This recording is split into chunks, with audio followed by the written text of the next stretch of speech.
Hey everyone, my name is Patrick, and welcome to the Undignified podcast where we talk about worship, the church, and everything else.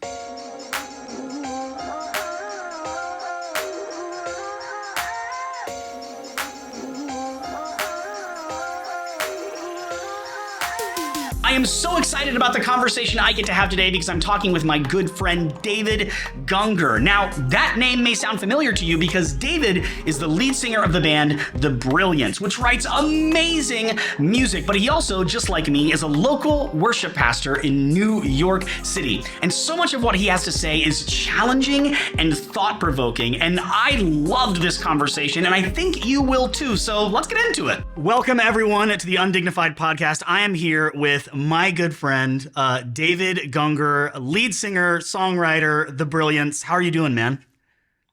I'm good. It's good to see your beautiful bald face. The bald brotherhood is united again. You know, no one knows this, but we used to kind of be on the same staff at a church, like network. And there's one other guy, you know, Macho. Yeah, of course. So I interviewed him just a few days ago, and we also literally started by exalting each other's baldness. So this is we got to lift each other up. Iron sharpens iron.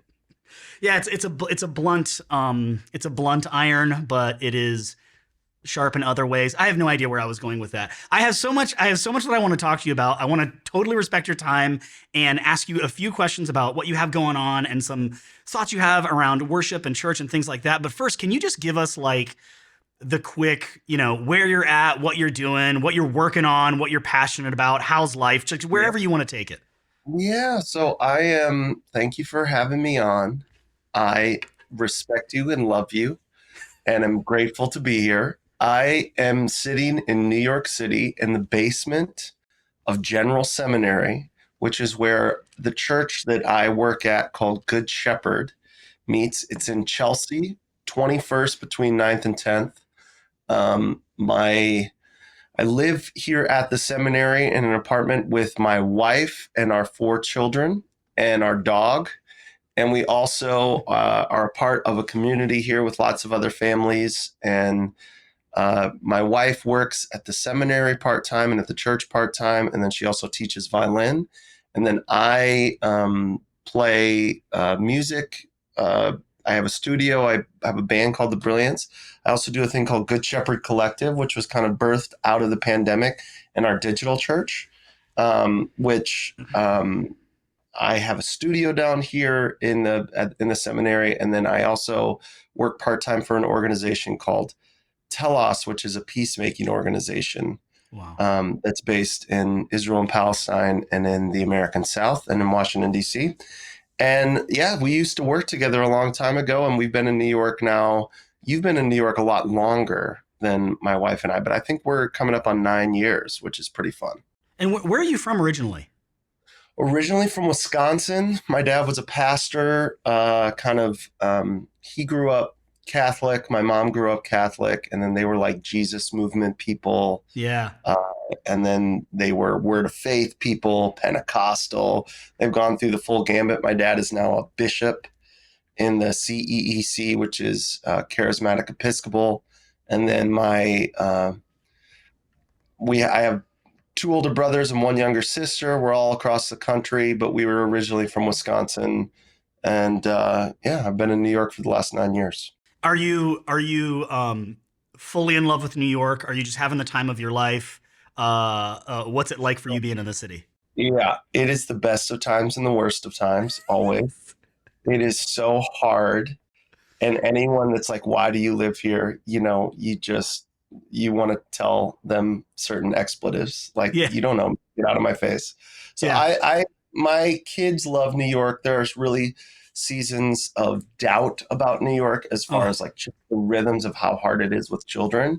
But then you also, you do it long enough and you've got friends and community and the city itself where it's kind of like part of you. And so it's a difficult but wonderful thing.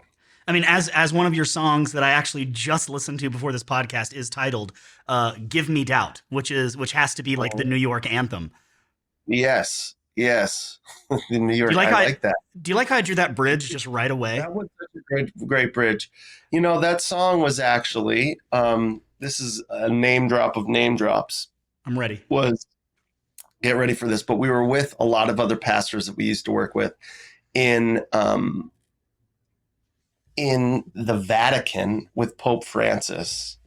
That's And that is the name drop. so I'm sorry for that. But what No. he talked about was in church unity and ecumenical work. Essentially, we all come with our truths and we all come with this and we weaponize it in a way where we go, well, do you believe this or do you believe this or do you believe this? Yep. And the sense of humility of doubt of like, if I don't have enough doubt to where faith can enter, then all I have is certainty, and that's not faith. That's No. actually the opposite of faith. So give me It- doubt so I can see my neighbor as myself. Give me doubt so I can lay my weapons on the ground. If the armor of God is too heavy for peace, give me doubt. This idea of, especially within the way that we treat our neighbor and we treat the other and we treat even like other Christians, if we weaponize our truth, or if we don't have any room for faith, because there's no, faith is not just certainty. It's actually like you have to acknowledge the doubt first. yeah, and Um, the hardest part about what you're saying, like I completely resonate, but it's like I can almost tell you've had to it would be hard in certain circles to even get three sentences into what you just said. Because I think that we have lost the art of creating space for doubt, struggle, fear, pain, and like you said, we often do as Christians. I'm just as guilty as everybody else. I love the phrase you said: weaponize our truth. yeah. And I don't know if, I think, all right, I'm going to name drop another person, but it's not a name drop of knowing them. It's a name drop of reading them. Okay. So Parker Palmer writes about, we're afraid to ever show our inner darkness, Yeah. because we feel like if we show our inner darkness, our inner light will be snuffed out. Huh. Like there's this thing. So we hide the dark. We hide the darkness, and we hide in our shame. We hide in our doubts. We hide in our fears. And it actually does the opposite effect. And Yeah. I would say, especially for the time that we're in, Yep. in Christianity in America, there is not a generosity of spirit. there's not a lot of like room to be wrong. Like we look at people and we essentially like, I'm on the right side, you're on the wrong side of this. Yep. And so there's something about doubt and humility that resonate with my own faith, that I go like, I need to look at the way that I view the world and realize it's not the full picture.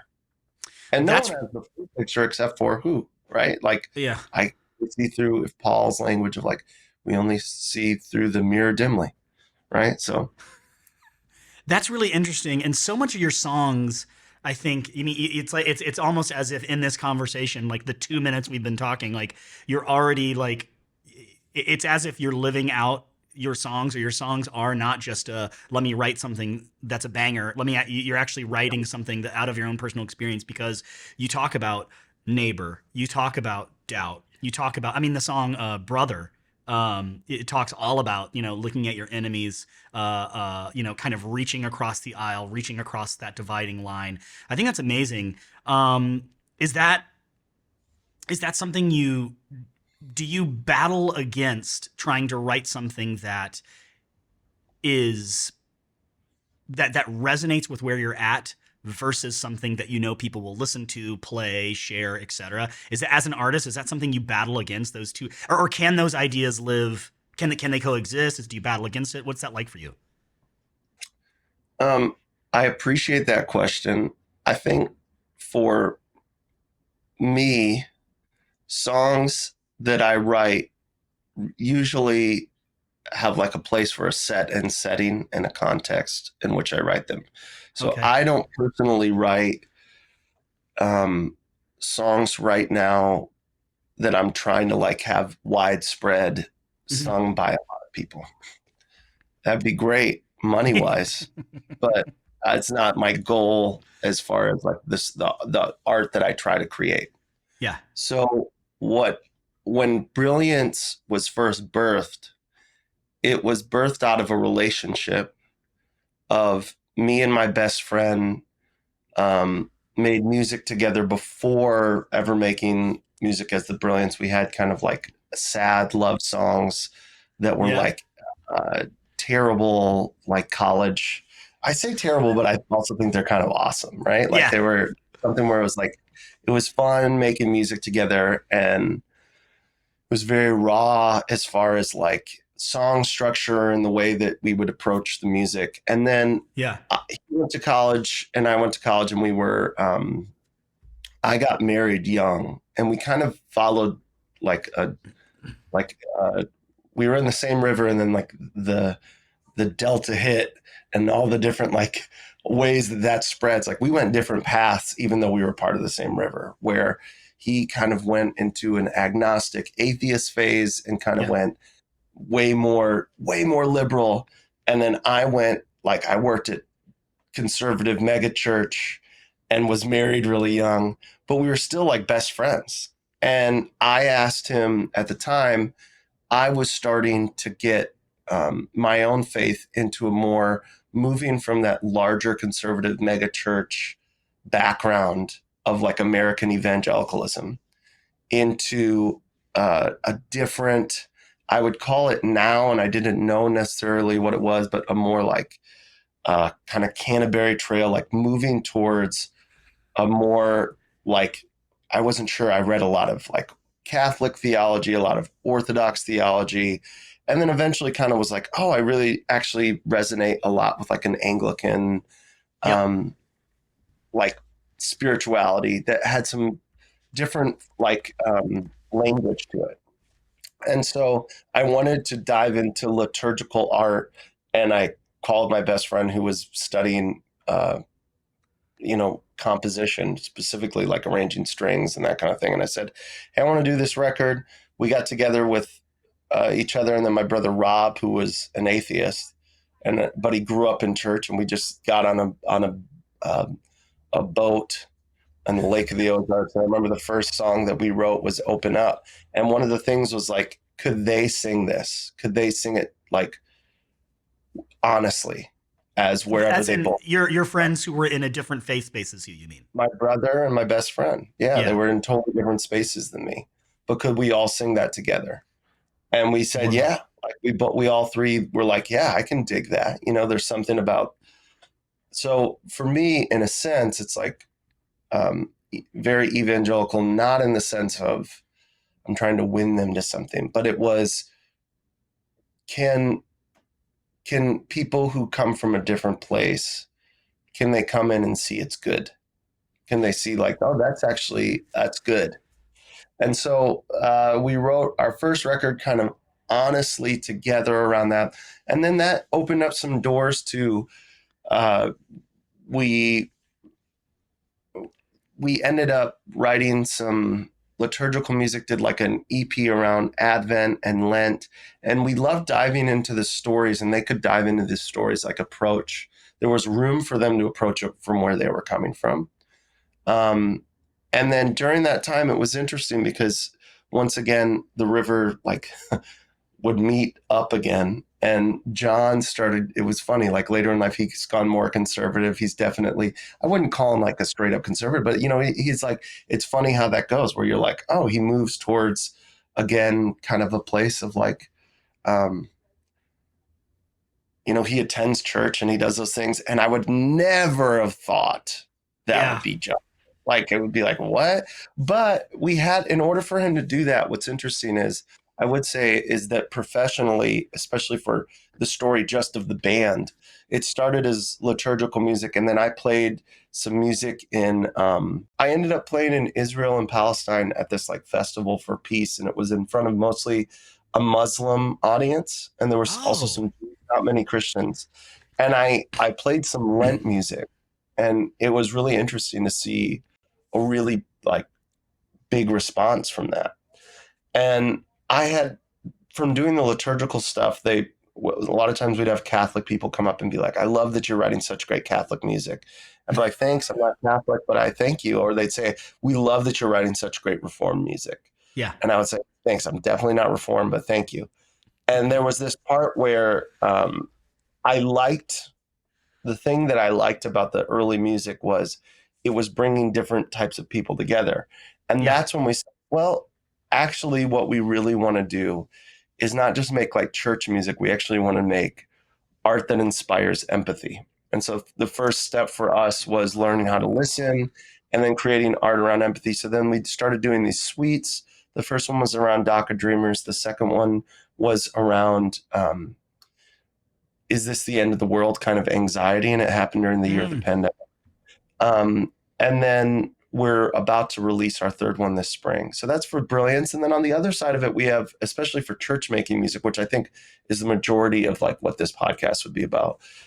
Sure. I write a lot of music for our congregation, and I write a lot of music as prayers and around the liturgy. And then a lot of the music that we do for Good Shepherd Collective also is for our prayers in this season as it was birthed.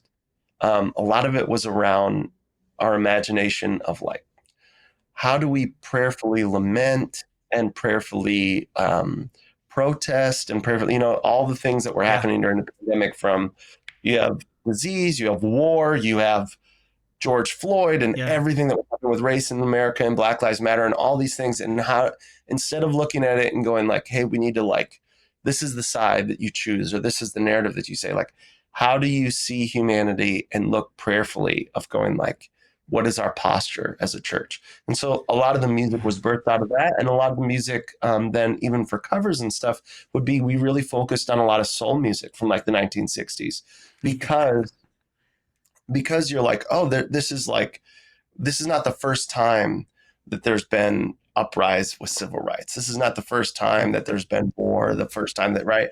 So we really leaned into also kind of like, what does that look like? So that I do a thing right now for the church where we have Sunday mornings. Obviously, like any other church, that we have our rhythms. We also do a midweek, like Wednesday night thing right now. That's a contemplative service that's smaller. And then we do all of our like special holiday things like Good Friday, and next week is Ash Wednesday. But then we also do a digital church now for during the pandemic, like every other church. We had a little bit of a moment of freak out because we're like, oh my gosh, what is happening to the world right now? I don't think we should meet Sunday. What are we going to do? And I called up my friend Jeremy Stanley, who goes to our church. He lives in Brooklyn, and he was he's a videographer for like his profession, and I knew he had a trip that got canceled. And I was like, dude, you need work right now, right? And he's like, yeah. I was like, can you come film us for Sunday morning? And essentially what I thought was, instead of doing, let's do a service with like no one in the room and just like do it from far away on a soundboard, I thought, let's get really personal, just like how you look right now over the Zoom. Is you look clear and nice, and I feel like I'm in the room with you. So let's have a really nice camera that's close and almost like a takeaway style, where you're like, if you're right by the musicians, but also for the sermon, almost more of a, if you were watching a nice produced video that's like the pastor's right there instead of like far away. On a stage, 50 feet away or something. No. It's much more like a lot closer. And so we ended up doing, Jeremy did that, and we did it for like, I don't know, 5-6 weeks. I feel like all like news style, where it was just like, we're trying to record everything on Wednesday, and then I'm mixing and then getting all these things. And Saturday night, we're all, editing it together, et cetera, et cetera. And then what ended up happening was I got COVID the week of Holy Week. And I was like, oh no, what are we going to do? This is not a good thing. And so I called up friends who were like all over the world, and I said, can you help me do music this week? So I sent them a really simple, like not even, I think I did like a guitar with click and like a COVID voice, like scratch vocal. Yeah. And then sent it to a drummer, sent it to a bass player, sent it to, and they all like videoed with their phones or whatever it was. Yep. And we ended up putting together a full Easter service with a lot of different people. And the first week, it like was so helpful to have other people involved.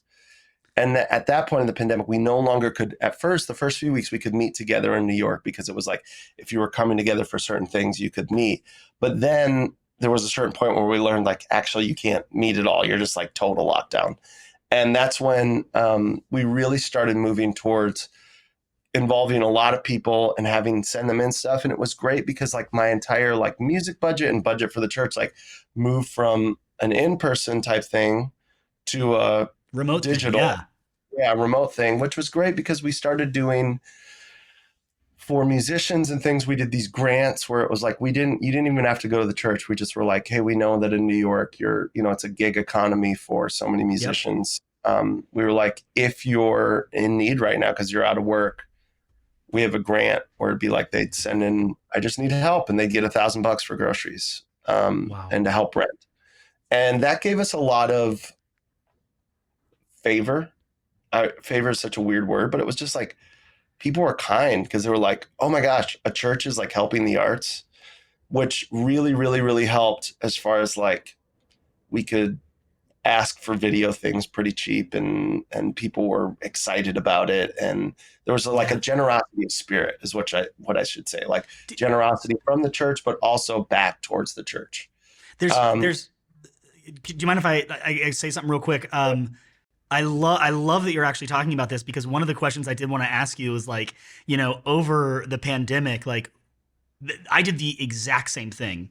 What I mean is tons of remote musicians, basically me with like a couple of tracks and a click and like just kind of trusting musicians. Hey, just throw something you want on here. But I was so impressed with Good Shepherd, like just instead of just saying, this is what it is, like what you guys actually produced. And then my next question was like, I know you can't point to like one person, but like who made that happen? And it seems like what you did was you relied on the artists around you and said, we're going to help you. Come be a part of this thing.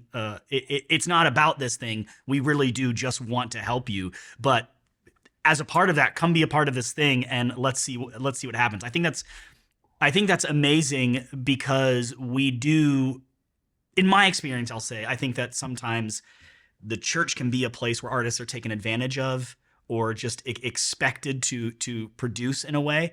And I've always wanted to be, and I would never say that I've done it perfectly, but I've always wanted to be someone who actually blesses the artist community simply because that's who I'm engaging with. I know there's other communities, all sorts of people that are doing all sorts of different things that are important, but engaging with the artist community and actually trying to be a blessing to them as well, I think is massively important. And then the second thing I wanted to tell you was going back to kind of like what you started saying, like your songwriting journey. You said we wrote some love songs that were, I think you said they were pretty crappy, but I think they were awesome. Our mutual friend, Eric Marshall, some of my, who is Young Oceans, he writes all this great music, also a lot of liturgical stuff. And some of I love the worship church, liturgical church calendar stuff he's written, but two of my favorite songs he's written are rock songs that have nothing to do with the church. One of them he would never admit to was a joke he wrote called Six Pack. And it's him and a bunch. Have you heard this? No, I have not heard Six Pack. I have to send this to you because the chorus is him and a bunch of college buddies that would show up to play shows and they would intentionally just switch instruments. And they had this chorus to this song that literally the chorus is 1, 2, 3, 4, 5, whole band. Six pack, 1, 2. That was the chorus. And it's one of the best songs I've ever heard. And every time I see him get on like Instagram to promote like, hey, Lent is coming up and it's me, Eric, and I want to share with you. My only comment is, Is Six Six Pack Pack. on the album? Is Six Pack on the album? And he hates it and loves it all at the same time. So I think it's I love that. I resonate with that story of like, hey, we wrote these crappy songs, but I think they're awesome. And one thing I did want to ask you though was in this whole journey, so you're now a worship pastor.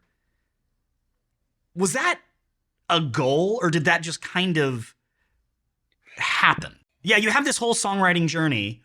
Your dad Yeah. is now a bishop. Your brother's a songwriter. Your friends are songwriters. You're writing all these songs, and eventually they become somewhat like you're building bridges between different communities. There is like a Christ-centric thing kind of happening. But now you're a worship pastor in New York City doing all the worship pastor things. When pandemic happened, you were responsible to like do the worship pastor stuff. Was that ever a goal in your mind to become a worship pastor, to be a worship leader in a local church, or did it kind of just happen? That's a good question. I will say that I think I struggle personally sometimes with language that triggers like certain emotions or experience. So like for instance, Sure. you're like a worship pastor, da, da, da. And I'm like, yeah, but we're just pastors, right? Yeah. Because you get like boxed in as like you're the music guy, right? Or like you're the Yeah. worship leader, you're not the pastor, you're not. And there's so many different like communities and forms of language of like empowering you to do what you do and what are you asked to do. And I Yeah. think, what I was asked to do as a like youth group and college worship leader was very different than what I'm asked to do now. Oh, sure. And I think what I was asked to do as a youth pastor um, was different, but it was actually more similar to what I do now than when I was a creative director and worship leader at a megachurch. By the way, we should I want to set aside 3 to 4 hours to hear all about. I can't even imagine you at a megachurch. Yeah, yeah. Just knowing you, I just think that's so interesting. So But I hear what you're saying. but I'm saying like I look at like what I do now is so different than when I was a worship leader at a megachurch. Right. It's more similar to when I was a youth pastor at like a small to mid-sized church, right? Because Interesting. you know this when you're in like New York and you're pastoring and you're doing these things like it's your life and it's a different thing and different goals than just my job is to do a certain aspect of getting everyone to sing or do, so just Yeah. as you were talking about, like part of your role in New York is like, hey, how am I fostering like the arts and how am Yeah. I looking at artists in our community or different things, right? And those are all, you have the privilege and I do as well, where it's like we're paid to do this. There are a lot of worship leaders that are just volunteers and they're Yeah. working with volunteers and they're doing things. And so because of that, I don't like to just say blanket statements that just show my privilege of like what I get to do. That I'm like, to start off, I work at a church full time. Have I always wanted to work in a church full time? No. Do I want to get out of working in a church full time? Yes, eventually. But right now, like this is who we are. And I've been this like a part of church my whole life. My dad was a pastor growing up as a pastor's kid. In college, I got a job at a mega church. Then I went to a small like church that was going through, I was a youth pastor and I didn't want to do music anymore because I didn't like the worship leader thing. And then eventually, as being a youth pastor, that brought me back to music, of writing Brilliance and those things. And then from that, it led me into different spaces where it was like, oh, I could kind of do the artist worship leader thing, Yes. which was cool, but it was much less pastor as it was like artist worship leader. Yeah. And now again, like I don't ever say I'm a worship leader. I'm not, that's not what I do. I'm a pastor at a church. I'm in charge of the music, but for our church, the imagination from privilege and from privilege, I mean like, hey, we live in New York and we're in Chelsea, which means like there are people with higher income, right? And because of that, when they give, like one of the things that we say is I'm like, hey, if we can pay a pastor to get up and preach, we can pay a person to do slides. Because the bottom line is some people like really love like excellence. They get distracted when like all the slides are wrong. So we say, well, why don't they come early and help be part of the practice? But instead of just saying they have, like they can volunteer, but you know what? In New York, especially for a gig economy, guess what? We have people who are like artists and actors. And guess what they do during the middle of the week? They wait tables and they work at coffee shops and they do things where like they're on the hustle because of the dream. And so I still think that part of like fostering the arts and those things is like, hey, if we're in a gig economy and we can pay anyone, we should pay everyone that we're able to pay. And for some people, they say, I want to volunteer. And I'm like, that's amazing. Volunteer. Like, I'm not against volunteering at all. But then if it is that, then you can also expect back a certain level of like professionalism, back credit. Like, don't be late if you're if you're getting paid. Don't do these things. You know what I mean? Like, have some accountability for it. Now, we can do that because of privilege and where we live. Most people can't do that. And I understand that. So I don't want to say this is what everyone should do because it's just honestly not true. I don't think that everyone should do that. Yeah. But and I don't, go ahead. Sorry. No. But for us, I'd be like the unique thing that because we have this privilege, I'd say my mindset would be more like the language that I would use is think of a cathedral. And anytime you're a part of there are like churches and local parishes, and then there are also cathedrals that what their job is to like almost be a beacon for different types of imagination and expression and trying to do creative things in a way that you can go, I'm going to test out the waters. And I think for us, one of the waters that I like to use, like the language would be like, there's an idea of edge effect, which means when you get a couple of different, you get a desert meeting the ocean, or you get like a mountain place meeting different places coming together. There's all types of vegetation that can grow that normally doesn't happen. Yeah. And so I really like being like, oh, right now in New York, in this place, I like being able to fail and like creatively we're going to try things. And we have that luxury because my only job is not musically to say the only time we worship and the only time that they experience like the presence of God are during the music for 15 to 20 minutes, every Sunday. It's like, no. Like the entire service for us is an act of worship. And beyond that, our lives and going out into the world.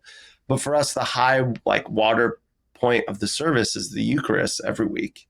So because that's there, I have certain things that are built in that are like through the liturgy sung and moments of like always having, we sing, it's funny, we sing the same song every week, the doxology. Every week we end it with that. And every week we always have a time for prayers where we're lifting up prayers, and a really easy thing that I actually don't put words on a screen because I'm like, I need them to just be able to sing this chorus and know it, not look at all.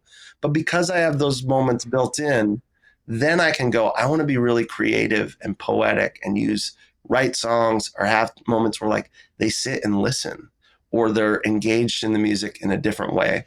And because of that, that's where I go like, oh, it inspires me creatively.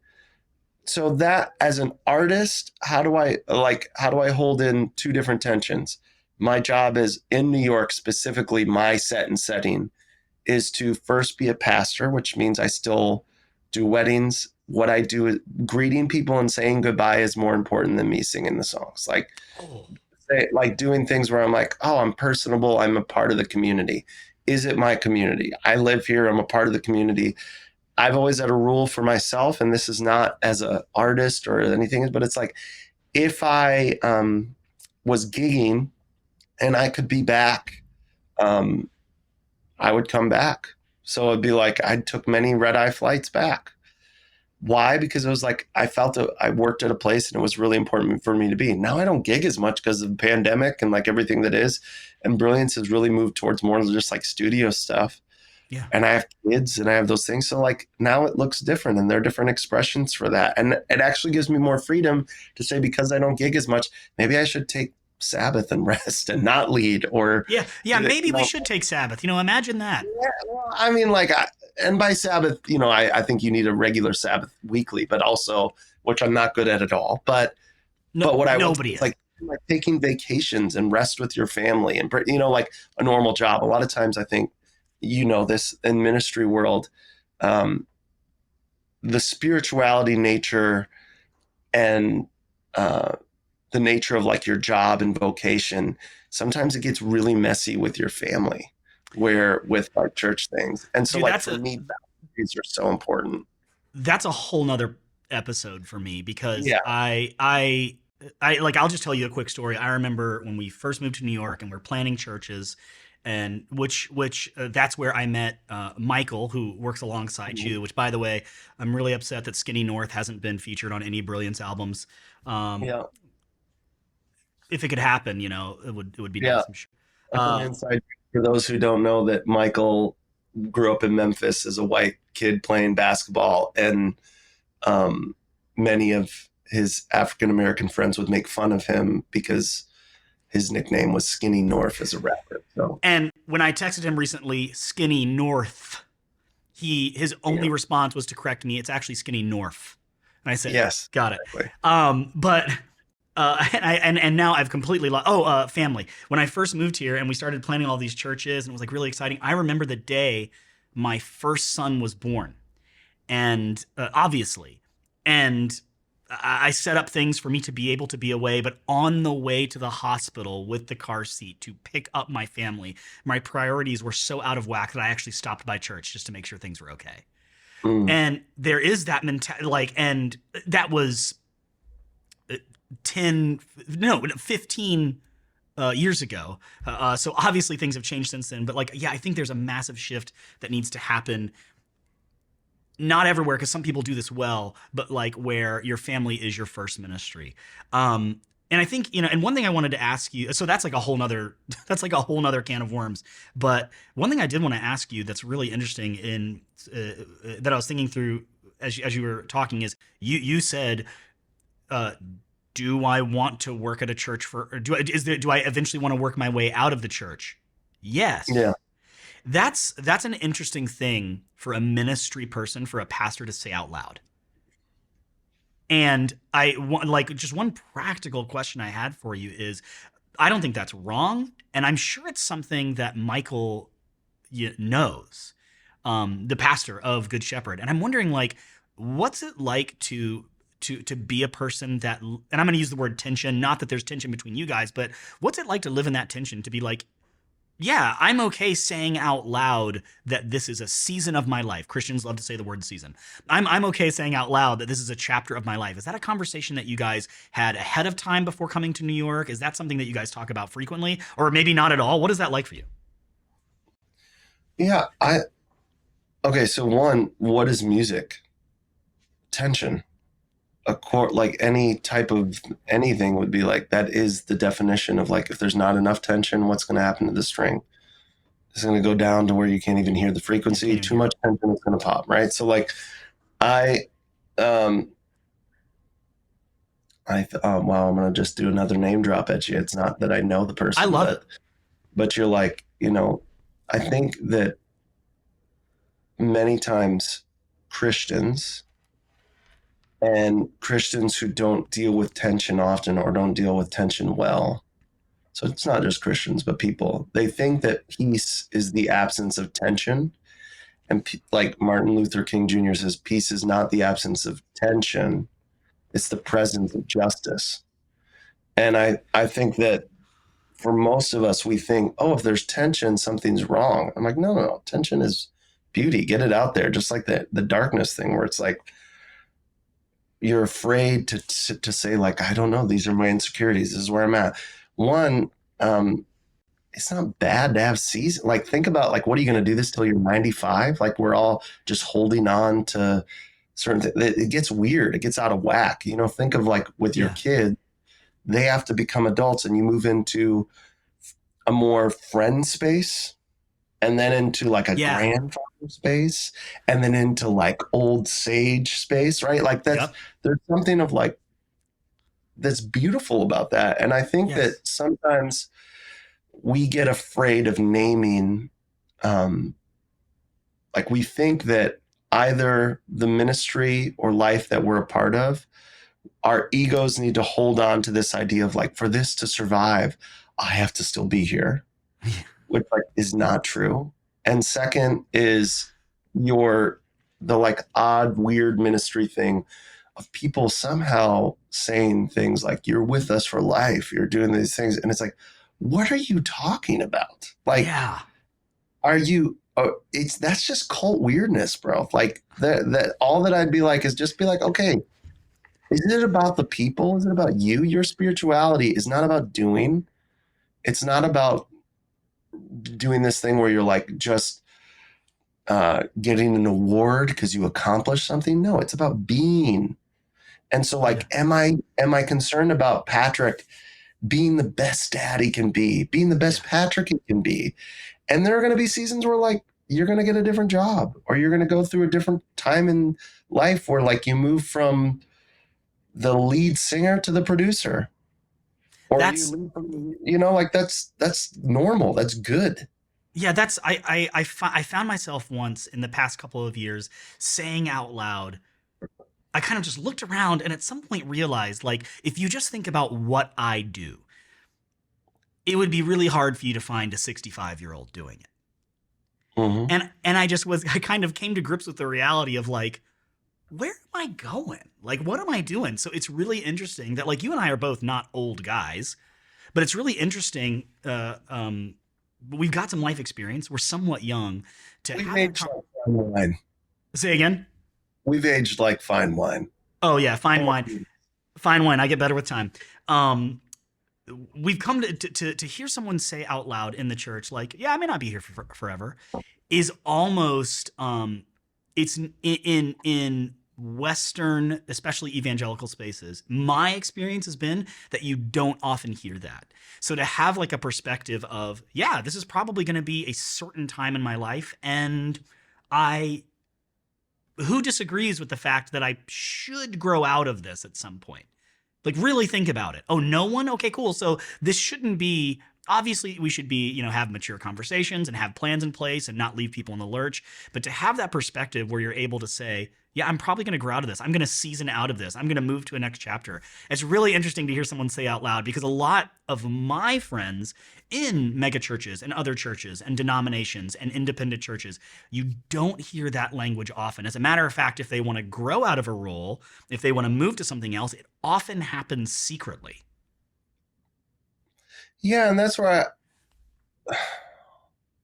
so like even this is one of those difficult things where you'd be like, we are trained for those who are in vocational ministry who Yeah. are paid. It'd be like you have it's an interesting thing. It's kind of similar a little bit to like a public school teacher or something, where it's like, I am paid the most I can be paid anywhere right now. I'm at the top of my food chain, and I am struggling in New York City. Oh, Now, I'm not struggling like I'm struggling comparatively to how other people are struggling no. at all. But I mean, like, I'm never going to be able to own a house here. I'm That's a never fact. going to, like, there are just certain things where it's like, I am paid pretty much the top. I mean, hopefully I can get little 5% raises every once in The a while cost for of living, inflation. etc. Yeah, but like, my point is, it's a very odd feeling to be like, okay, and I'm not like woe is me at all. That I'm like the Right. most privileged of what I do is what I'm trying to say. And so if you said, hey David, you can do what you love to do, but you could make way more money and your family would be like more comfortable and like you could lean into other things, I'd be like, of course I want to do that. Right. Yeah. I'd be like, that's great. In what job would you be like, hey, you just have a ceiling and then it's just like done, and because you're in ministry, like it's just you gotta suffer. On one end, I Oh, get it. yep. I get it. Like I get it if I'm like a Catholic priest making a vow for poverty, but that's why they don't have families.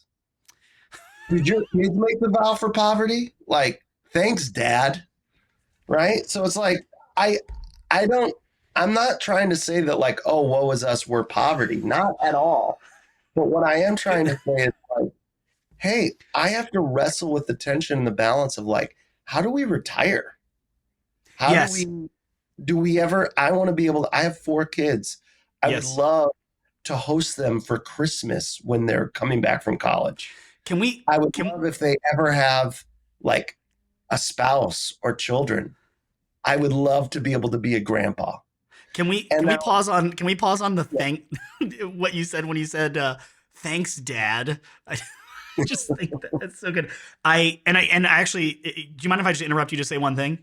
I don't care. I'm gonna do it. So here we go. No, yeah, I recently was at an event that was hosted by a denomination, a large denomination, and I was in this place where it was right before I went on sabbatical, actually, which just recently happened, and I was just getting crushed. I was 17 years without a break, not Sabbathing, basically what you described earlier, and I was in a woe is me, even in my privileged state, able to pay my bills on the way driving to this event, able to pay for gas, able to get food, not a problem, but still just in a bit of a depressed state of just kind of like wondering what it was all about.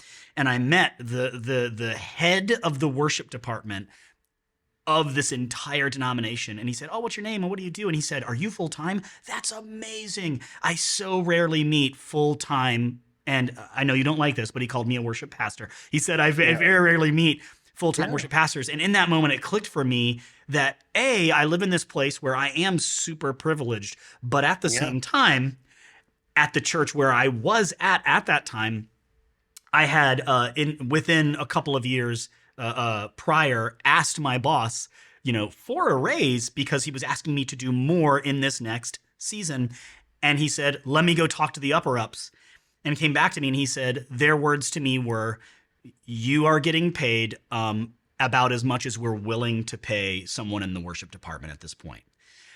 I don't blame them for that. I don't charge them for that.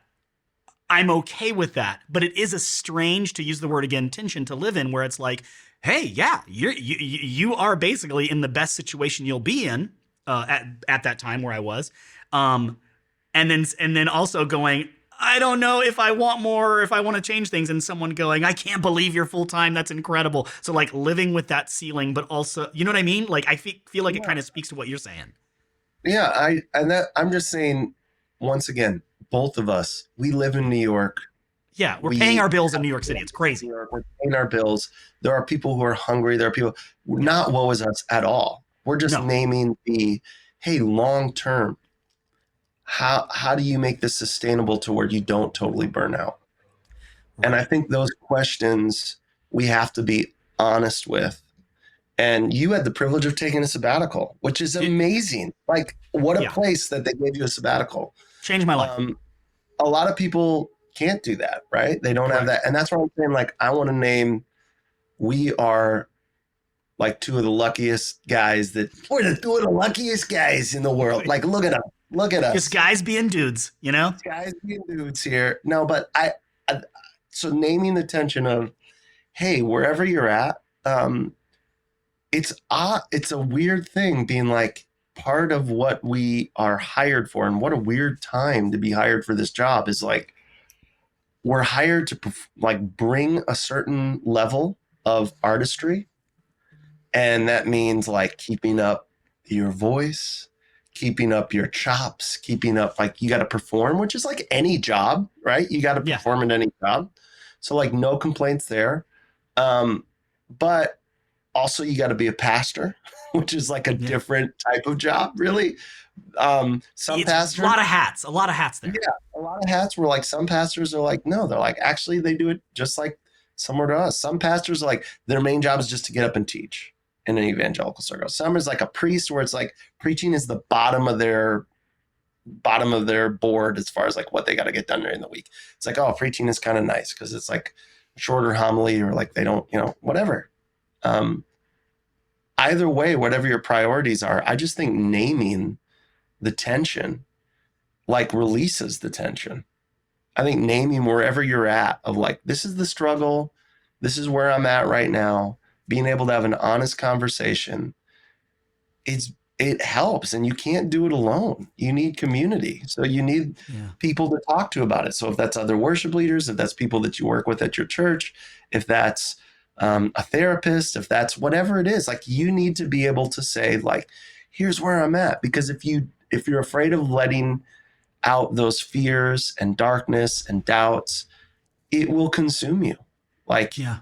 and you just don't need to be afraid. I completely agree. And I think that you in my life, I mean, we've for a brief time we worked kind of on the same staff, and we'll just like see each other passing at different events. Hey, how you doing? Et cetera, et cetera.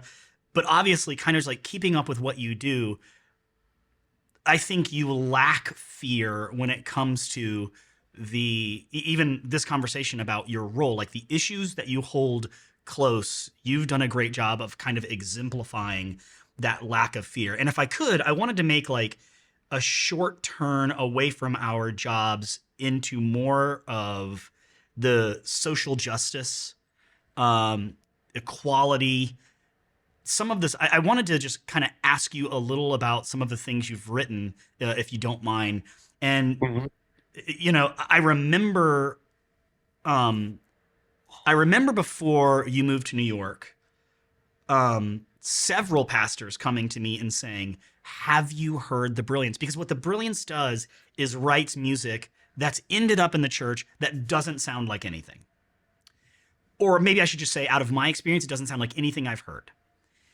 And I hated you for it because it required me to move away from a 1 4 5 6 4 chord progression into actually playing real like real music with real arrangements, and looking at like, I was the guy as like, the worship pastor that was just like, you give me a song, I hear it once, I can play it. Now I'm turning to like the classically trained musician on my team that actually I'm like, hey, how would you describe this chord? And they're like, well, what he's doing there is, and like, I'm out of my element. So musically it was amazing. And I start listening to this stuff, start playing. I think the first song, I think Open Up is the first song I was asked to play. No, it was Breathe. Breathe was the first Okay. song I was asked to play. And I was like, this is a great song. So then I started listening to more. And now eventually, Michael starts a church who we mentioned a few times, Skinny North, starts a church in Tribeca. He starts talking to me about worship. And I'm like, oh, this is so exciting. Who do you have in mind? And he says, I'm going to hire David Gungor. And I was like, are you freaking serious? That is so cool. And I couldn't fathom like you showing up in this city. And here you are many, many years later. But you have songs that have marked me. And one of my favorites, I mean, if you even just listen to the tables, or listen, I gave it away. If you even listen to the titles, Turning Over Tables, amazing. Not only because it features Charles Jones, who I wish me and him were friends because he's just unbelievable. Rescue Me. We mentioned earlier that your song about Give Me Doubt. Brother. You have all of these songs that blatantly deal with issues of equality, justice, mercy. You're not gonna, they're not counter to the modern worship songs we hear today, but they are different. So would you do me a favor and speak a little to what it's been like singing songs that are different than the modern, in certain ways, different than the modern worship songs you would normally find me singing at my church, for example? I think that I try. All right, this is a Paul Balash bringing out Pauly B here. You're the second Godfather. person. You're the second person to the only worship leader. So I've done about 6 to 7 interviews at this point. I'm creating a bunch of content for this podcast. I'm really excited about it. And the only other actual by name worship leader that's been mentioned, Paul Balash. Yeah. So one thing that I love that Paul would say a lot is like, as a worship leader, sing your prayers. Sing your prayers. Have like the prayers you sing. And I don't think it's appropriate for me to sing about asking God for a superior metabolism. Yeah. Oh, But yes. maybe I'll try that. Yes. Hair I growth. so yeah. I I think one the songs that we sing and our prayers, I think they what they're doing is they're inspiring our Christian imagination. And for me, if you said, what is your, like, why are you a Christian? Hmm. I would start with, like, this is going to sound odd, but like, because I believe in the Trinity. It's not because I would say Jesus is my savior and a lot of different language that like I'm great with. I'm not like saying like, hey, don't Yeah. say that. But I would begin with like, what is reality? Who is God? And I would say God, Father, Son, Holy Spirit is the essence of love. And within love, within reality, it's relational. And I could tell the whole story of scripture, but always relate it through a Christian lens of a relational God that always is pointing back to the Trinity. And Yeah. for Jesus, everything that he points us back to within God for Israel and for the people is like this relationship. And we take that story in a lot of different ways of like how the relationship through all different ways is healed and brought back together with God and with each other and all these different types of narratives that we give. But I would say for me, a big, like, why I'm a Christian is like it's hard for me to believe in God. It's hard for me to believe in like some like mythology of God.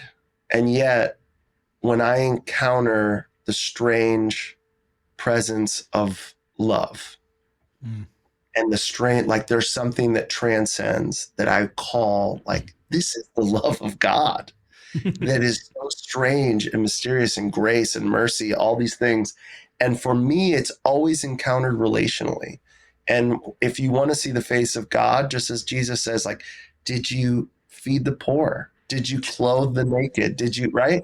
And often I think what happens with me is most of the time I was taught to read the stories of especially the New Testament and the parables through an anthropological lens instead of a theological lens, meaning how does this apply to me first, instead of what does this say about the nature of God? Mm. So if I read the story of any parable, like for instance, the parable of the prodigal son, I would try to find myself as one of those characters first. Yeah. Put yourself in the Or I story. would try to, if it was the parable of the Good Samaritan, I would try to be like, so am I the Samaritan? I'm supposed to be the Samaritan. It's like, no, it's the story of God, of the relationship of God to God's self and to God's people. And for me, I am the person in the ditch. I am actually the person when you think you're like, hey, I'm feeding and clothing and I'm doing all these things. Like when you're doing those things, you're not the one helping, they're the one helping you. Like you're encountering God. Yeah. And for me, when I say like worship and all these things, um, I I want to be formed to be. I'm learning to be. And so those things that form me musically, especially, and like the songs that we sing, I don't buy into, and this might be controversial and it sounds weaponized, and I accept it. I'm Sure. dealing with it. Is sometimes I feel like people so value earnesty to where it's like they just think that a revival or a movement of God is just this personal thing that gets people at an altar crying out about their personal sin or their personal thing. And it like becomes this emotional thing, which is like it's needed for personal people, like for people's lives. I'm not saying that it shouldn't be there, Yeah. but what I think can happen, and this is really hard, is we end up creating this like monster that needs to be fed. This like this thing where it's like, what is worship? What is these things? It's just an experience. And there's no change, like there's no form of true repentance. Repentance in scripture, like the actual word in the New Testament, is metanoia, which literally means a reshaping of the mind. Yep. It's like your action, your behavior. It's not just, I'm sorry. That's not repentance. No. Repentance is a reshaping of your personhood. Yeah. And I think for me, I go, so when I talk about bigger themes of that, always, if I'm saying how great is our God, or I'm using language that's only about my tribe, or earnesty, dude, you know who's really earnest? People who strap bombs on themselves and blow themselves up in the name of God. They're earnest. They really are like, I'm giving my life to this. I don't care about that. What I care about is, do we actually take the words of Jesus of like becoming, of learning to be like God, which is loving your neighbor, loving your enemy, loving, like those are the things that I go, I want to, that's my worship. So why just singing songs that are like, God, you're so, so, so good. One, you're talking to Jesus or God like he's a dog. Why do we have language that is like every single Christian song is like, you're so, so, so? It's like, stop talking like that. Use some poet. Go read some Rumi. Go read something that will freaking move you, that will be like, oh, this is poetry. There's a reason why the Psalms work and have lasted. You just skipped into granddad phase where you're like, turn off that racket. Yeah. I'm like, I don't need the same like language. I got it. I'm there. Which I love hymns. That's why I love certain things where you're like, why has this stood the test of time? Why has this done this? Where you're like, you're leaning into poetry. You're leaning into things that are like, and I'm not saying that there aren't current worship songs that are like that. There totally are. I sing a lot of modern worship songs. But as far as like what I write, there are a lot of writing where everyone can just join along and sing. There's not a ton of writing that's super poetic. And I'm not saying that I'm there. I'm not. But there isn't a ton of writing that I go like, oh, wow, that makes me stop in my tracks and really makes me question, how am I living my life? How am I doing? Like, am I coming to the moment of like true repentance or true reshaping of my mind, of who I am, of my behavior? Yeah, and I would argue, if someone's listening, you know, of the dozen people that are going to hear this or see this, this little experiment that I'm doing, if you listen to a song like Brother, if you listen to a song like Christ Be With Me, if you listen to a song like Rescue Me, I'm just naming some of my favorites. The Sun Will Rise, turning and my new favorite, Turning Over Tables. If you listen to that, it is the story. It is the story of Jesus. It is the story of repentance. It is the story of changing the way we think, of changing our actual lives. It is stuff that we talk about in the church, but we don't often sing about in the church, which is interesting. And I guess like one question I'm kind of like dying to ask you is, you know, we have a real conversation where I'm so thankful for your, like, you're just being honest. And yeah, you say things that some would consider completely controversial. So Blasphemous. to use a different word, blasphemous. Have you had an experience, or maybe multiple experiences, where someone has come to you and been like, you're a heretic? Or maybe not even that strong, but have you had an experience in writing these songs where you're talking about loving your neighbor? Have you had any experiences of people being like, you know, Facebook comment, we will never sing this at our church? Has that ever happened to you? Yeah, I mean, I've lost gigs, but I don't think all of the church, you know, what's interesting is like, I don't write once again, for a lot of those songs, I'm not writing for you to sing. It's a setting and a context thing. It'd be like the way, like, imagine this. There's certain things in your marriage that you might have inside jokes, or you might have things that outside of your marriage, someone could go like, how could you do that? That's inappropriate joking. Or how could you, you know, they take out all of the relational dynamics and they weaponize it. And Yeah. so my point for any of those songs, like, I don't need you to sing any of these songs. We're dealing with certain narratives. If we're going through a gospel narrative, a lot of those songs are like, they're within the context of we follow the lectionary every week. Throughout the scripture, there's all kinds of crazy stories. There's moments Yep. of grief. There are moments where, like, guess what? When there was Syria just happened where it was terrible, we can't comprehend thousands and thousands of people dying from an earthquake and us just We saying, we can I don't know, like I don't want to get too much into the weeds here, but I was listening to someone recently speak about like the gravity of the death, yeah, the gravity of the death, and how we will never. And I'm not trying to minimize or raise up any one of these situations, but we will talk about situations in America. Never forget this, where this many yeah, people died, and the yeah, just by sheer number, the amount of yeah. actual hurt in the rest of the world. It's like this was actually, if we're just talking numbers, this was actually 12 times that, but it's not our story. I It's not know. our And lived that, reality. So we just, but there's this weird thing that happens yeah. where we're like, okay, so how do you deal with, just as you're saying, national tragedy that is horrific, like school shootings? Ugh. And then how do you deal with like global tragedies that are so huge on scale that we can't even comprehend Yeah. how much tragedy there is? And how do you hold the space of like, I can't hold that tragedy, but God holds the tragedy? And how do you hold that tension in that space of singing for those who can't sing right now? And if you can't sing right now, you're still welcome. And how do you hold that space for like all of those things? And that's what I'm saying is like, that is my job. And art has to be able to try to explore that. But guess what doesn't explore that great?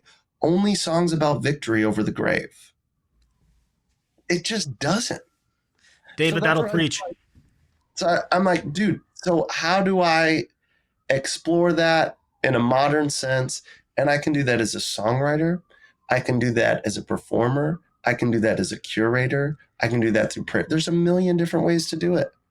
And all that I'm saying is part of my job is to explore that space prayerfully and mindfully and try to lead a group of people that are all in like hold values of prayer and hold values of loving the world and our neighbor and God and holding all that tension together. And that's what I try to do as a profession, is I try to hold that space. I mean, I want to end it right there because I think whether we agree with what you just said or not, that's about the most honest answer you can get about a lived journey that you've been on that we're all watching happen kind of right in front of us through your music. So, I mean, like, I want to do this again because I think there's so much more we could get into. But for now, I just want to say, like, thank you so much for taking the time to share with us, share with me, um, about that journey of kind of, and I'm putting words in your mouth here, but kind of like falling into this role, not knowing whether or not it's going to last forever, but always using your art to express what it is you're truly feeling about your relationship with God and how that happens in the world. So I'm so thankful that you had this conversation with me today, man. And Patrick, and I'm thankful for you. I think what's so inspiring to me about you is not only are you a great like corporate worship leader, which you are, um, but like you're really a good person and pastor. And like, that's where I go like, hey man, you're a good friend to other people in ministry and to, like in New York, it's good to have another friend, like where you're like, Thanks, I man. know, and I don't mean like, oh, we hang out all the time. I mean like, no, like, dude, it's good to know that there's someone loving people and Mm, actually not an asshole. I mean that in the best way. You know, it's not, I know that like you are, and I used earnest negatively before, but I'm going to use it like positively now. It's like, no, you yeah, actually like really, whatever you do intentionally, which thank you. brings beauty. You can do whatever job you're doing. If you do it with intention, how awesome is that? Thanks, From man. Yeah. doing anything. So grateful for you. Dude, thank you so much. I look forward to doing this again. And there's like 3 or 4 questions I want to ask you off camera. So I'm going to say bye here for a second and then ask you this. I'm going to hit stop recording right now. Thank you so much for joining us. Links to everything you need can be found in the description. And as always, if you need to get a hold of us, you can shoot us an email at theundignifiedworship@gmail.com or follow us on Instagram at thisisundignifiedworship. We'll see you next time.